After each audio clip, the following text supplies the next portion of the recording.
Hindi bababa sa 28 ang patay habang 20 ang sugatan matapos mahulog sa bangin ang isang pampasaherong bus sa Southern Balochistan Province sa Pakistan. Papunta sana ng Quetta ang bus, sakay ang nasa 54 na pasahero nang mangyari ang insidente. Ayon sa mga otoridad, 10 sa mga sugatan ang nananatiling kritikal ang kondisyon. Kabilang naman sa mga namatay ang driver ng bus. Nagpaabot naman ng pakikiramay si Pakistani Prime Minister Shehbaz Sharif dahil sa insidente at inutusan ang mga otoridad na tulungan ang mga nasugatan.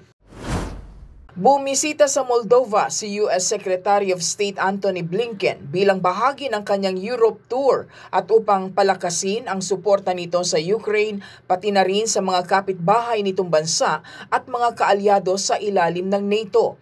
Dito ay pinagtibay ang pangako ng US sa Moldova kung saan nangako ito ng $135 million para mapahusay ang energy security at kontrahin ang disinformation ng Russia.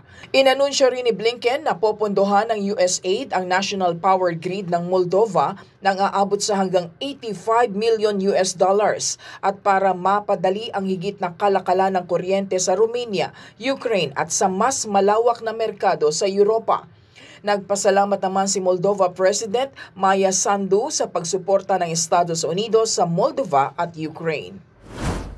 Matagumpay na inakyat ng 15 taong gulang na Chinese national na si Alikut Dilkak ang Mount Everest. Siya na ang pinakabatang Chinese na umakyat sa naturang bundok.